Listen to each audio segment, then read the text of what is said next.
Fernando Turner Dávila realizó sus estudios de licenciatura como contador público en el Instituto Tecnológico y de Estudios Superiores de Monterrey, obteniendo mención honorífica en 1966. Maestría en Administración Pública con enfoque en Desarrollo Económico, Política Energética y Pequeñas y Medianas Empresas en 2005. En 1966 a 1976 fue tesorero de Altos Hornos de México en Monclova, Coahuila y el México Distrito Federal. De 1976 a 1982 fue director corporativo de tesorería en el Grupo Industrial Alfa en Monterrey, Nuevo León.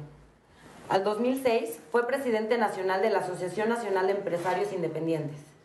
2009, presidente del Consejo de Administración, director general ejecutivo y accionista mayoritario de Cacton Global SADCB, empresa multinacional mexicana con plantas en México, Venezuela, Polonia, China, Sudáfrica, Australia e India, y centros de investigación en Estados Unidos de Norteamérica, México, China y Luxemburgo. Asimismo, es presidente del Consejo de Administración, director general y accionista mayoritario de Cacton SADCB, Bienes Turgón SADCB, Food Solutions SADCB, Holtec SADCB, Asesoría y Servicios Integrales de Manufactura SADCB y otras empresas. Entre sus actividades sociales, cabe destacar que es editorialista invitado del periódico El Norte, consejero de la Fundación Médico Asistencial, patrono de Fundación Renace, profesor de la Escuela de Graduados en Administración del Instituto Tecnológico y de Estudios Superiores de Monterrey y miembro del Club Harvard de Monterrey. Es un honor tenerlo con nosotros. Muy buenas noches, maestro Graciela. Mucho gusto de estar aquí con todos los telespectadores y les agradezco la invitación. Gracias. Bienvenido.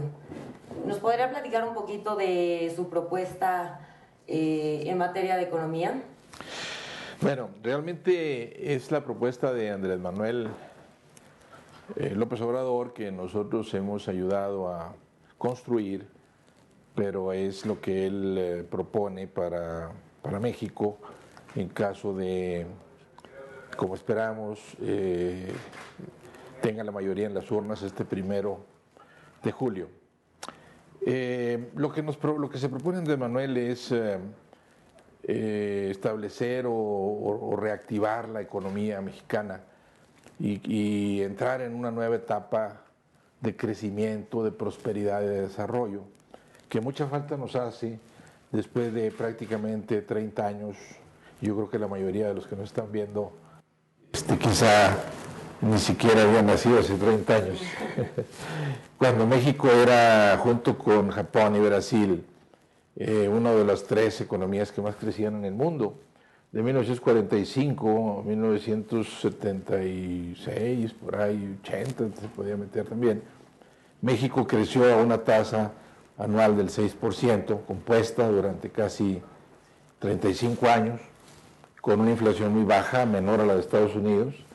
Y en esa época, durante esos 30 años, se creó pues prácticamente lo que es el México moderno. Se crearon las grandes empresas, se creó la clase media, se crearon las ciudades, los grandes proyectos de infraestructura y muchas cosas que se generan en una economía vibrante. Después de esa época,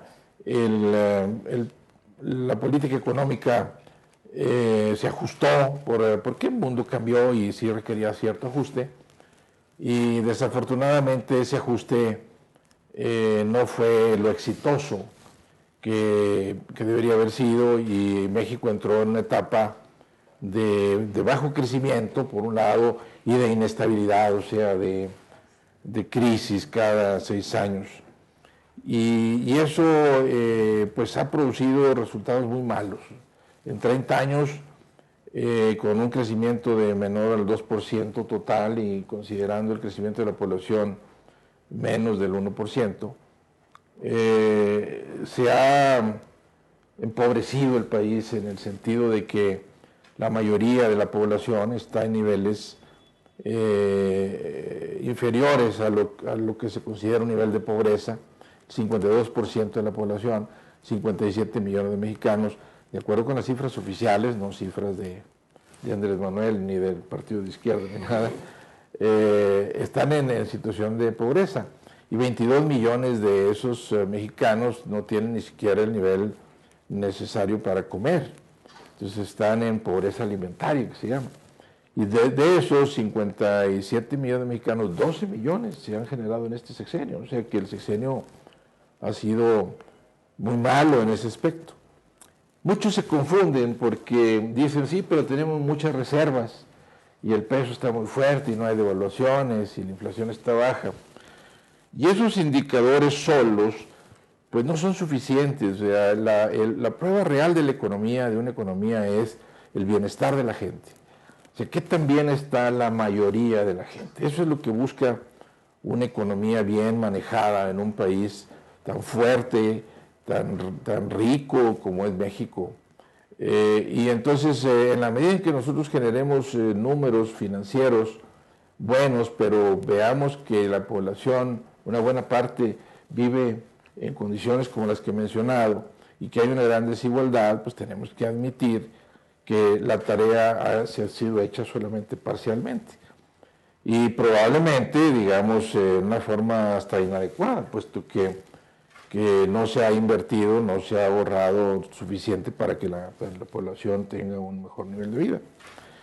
Entonces, Andrés Manuel, preocupado por eso, porque pues, hay mucha miseria, la miseria trae inseguridad y violencia, junto con la desigualdad, es un elemento muy explosivo, muy difícil de mantener a un país en paz con estos ingredientes. Sí, hasta es admirable que México se haya mantenido con relativa tranquilidad, pues él propone un cambio de política económica, y en ese cambio de política económica nosotros estamos de acuerdo. Y pensamos que cambiando ciertas bases fundamentales de la política económica del país puede crecer mucho. ¿Y por qué? Porque es un país rico, es un país en donde los habitantes, ustedes, los muchachos que nos están viendo, son gente capaz, productiva, inteligente, preparada, como los mejores del mundo. La empresa que yo tengo con mi familia, nuestros ingenieros son iguales o mejores que los de cualquier parte del mundo. Nuestros obreros son de los mejores del mundo. Y si nos organizamos bien, si establecemos las condiciones apropiadas, no tenemos por qué no ser de los mejores del mundo, como era en su momento México. Y eso es lo que quiere restablecer Andrés Manuel. Y por eso, pues yo siendo empresario, ¿verdad?, he dedicado mi vida a empresario, estoy en esta aventura, digamos, ayudándolo, porque pues realmente es un país que nos ha dado mucho, es un país que queremos mucho, porque es nuestra casa, como todos los que nos ven, y queremos que nos vaya bien a todos, ¿verdad? Claro. Entonces, ¿en qué consiste o por qué por qué los países de repente crecen y de repente no crecen? Bueno, yo creo que en buena medida es como una familia o como una empresa, ¿verdad? Si la empresa y la familia está bien manejada, tiene orden, tiene cierto liderazgo, tiene buenas prácticas, pues esa familia va a prosperar. Y una empresa también, y un país igual. Si la empresa, vamos a poner el caso, no está funcionando bien, tenemos dos caminos. Los empresarios, igual que los políticos, cuando no nos va bien, pues tendemos a echarle la culpa a los demás, no a nosotros. Si decimos que nuestra empresa no funciona, a lo mejor por el sindicato, o por los obreros o por el gobierno, pero muchas veces es por nuestra propia culpa. En el caso de México, el país dejó de crecer por decisiones de política económica que se han mantenido durante demasiado tiempo ya y que no han resultado adecuadas para las condiciones del país, y ahora hay que cambiar. ¿Cuál es el problema de México? Bueno, el problema de fondo, ¿verdad?, que nos impide crecer es que la inversión total ha venido cayendo en su ritmo de crecimiento. Desde el sexenio de Carlos Salinas ha venido hagan de cuentas, una tendencia decreciente en cuanto al crecimiento, la inversión total. Y la inversión es el ingrediente del crecimiento económico. O sea, la inversión es lo nuevo que hacemos, son las plantas, las fábricas nuevas, las carreteras nuevas, las presas nuevas, que nos generan un aumento de la producción de un país. Si no tenemos un aumento de la producción, pues no tenemos empleo, ¿verdad? Y si no tenemos empleo, los salarios empiezan a caer porque no hay demanda de trabajadores, y entonces pues los trabajadores están dispuestos a trabajar por menos y se empieza a caer el salario. Entonces la combinación de esas dos cosas, poco empleo y salarios bajos, nos da un estancamiento en lo que se llama mercado interno. O sea, el mercado interno es todo lo que compramos y vendemos dentro del país, que es prácticamente la suma de todos los ingresos de todos los trabajadores del país y de todas las empresas. Entonces, con esa política de poco empleo y bajos salarios, empieza a caer el mercado interno, y si una empresa no tiene perspectivas de vender un producto porque el mercado está estancado, pues tampoco invierte, y entramos en un círculo vicioso de donde va bajando la inversión. En esa situación estamos. ¿Cuál es la causa de fondo si México es un país que tiene muchos activos muy buenos, ¿verdad? Pues la causa de fondo es que en México la rentabilidad, la productividad, lo que uno obtiene de la inversión de las empresas ha venido cayendo y ya no es tan atractiva como antes. Entonces, el empresario invierte, y todos ustedes que me están viendo, muchos de ustedes tienen ganas de ser empresarios o andan buscando en qué invertir. Y andan buscando en qué invertir, lo que quiere decir que andan buscando un proyecto que les dé una rentabilidad adecuada en relación con lo que van a invertir. Y si no lo encuentran, pues no invierten. Y así millones de empresarios. En México hay cerca de 6 millones de empresarios, desde los más chiquitos hasta los más grandes. Si no encuentran proyectos que les den rentabilidad, no invierten, y si no invierten, pues se genera ese problema que nosotros estamos diciendo. ¿Por qué se causa eso? La razón no es, como se ha dicho, por los tecnócratas, por la prensa, por aún los políticos de los otros partidos, que es la falta de reformas estructurales. México es el país que más reformas ha hecho en los últimos 20 o 25 años.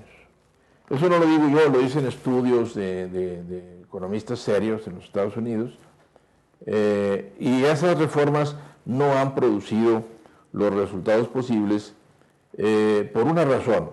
En México hay muchos monopolios, empezando porque el gobierno ha aprovechado la posición monopólica de Pemex y de CFE para subir artificialmente los precios de la energía, y eso hace que las fábricas mexicanas pierdan competitividad en frente de las fábricas de otros países, principalmente de los países asiáticos, y perdamos empleo. Pero además el gobierno mexicano ha sido remiso, no ha querido controlar los monopolios privados, que muchos de los cuales se crearon cuando la ola de privatizaciones que se inició en la época de Carlos Salinas, y se cambiaron empresas del Estado por monopolios privados. Y así se crearon pues grandes empresas monopólicas como en la telefonía, en las telecomunicaciones, en la televisión, en infraestructura, en aeropuertos, en puertos y en muchas cosas más, en banca, que utilizan su poder monopólico para subir también mucho los precios.